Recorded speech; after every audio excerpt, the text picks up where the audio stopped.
સુરત મનપા આરોગ્ય વિભાગ દ્વારા પ્રખ્યાત ડેરી અને આઈસ્ક્રીમ પાર્લરમાંથી લેવાયેલા ઘી અને આઈસ્ક્રીમના 6 સેમ્પલ ફેલ આવતા તમામ સામે કાર્યવાહીની તજવીજ હાથ ધરાઈ છે. સુરત મહાનગરપાલિકાના આરોગ્ય વિભાગે શહેરના વિવિધ વિસ્તારોમાં ઘી અને આઈસ્ક્રીમના વેચાણ એકમો પર હાથ ધરેલા સઘન ચેકિંગમાં મોટો ખુલાસો થયો છે. પબ્લિક હેલ્થ લેબોરેટરીના રિપોર્ટમાં 3 જાણીતી એજન્સીઓના કુલ 6 સેમ્પલ અનસેફ અને સબસ્ટેન્ડર્ડ જાહેર થતાં તંત્ર દ્વારા ફૂડ સેફ્ટી એક્ટ હેઠળ કડક કાનૂની કાર્યવાહીની તજવીજ હાથ ધરાઈ છે.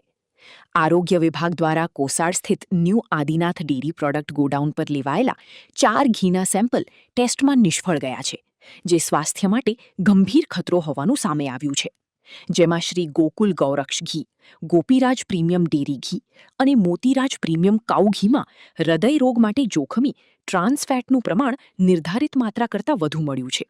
તો માખણ પ્રીમિયમ કાઉ પ્યોર ઘીમાં બીટા સિટોસ્ટેરોલની હાજરી મળી છે, જે ગાયના શુદ્ધ ઘીમાં સસ્તા વનસ્પતિ તેલની ભેળસેળ સૂચવે છે.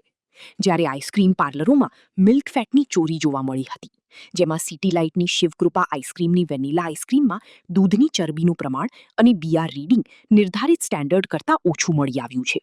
જ્યારે ઉધના મગદલ્લા રોડની ફ્રેન્કો જિલાટોની જાણીતા મલાઈ પિસ્તા આઈસ્ક્રીમમાં પણ મિલ્ક ફેટની ઉણપ જોવા મળી છે, જે ગ્રાહકો સાથે આર્થિક છેતરપિંડી દર્શાવે છે.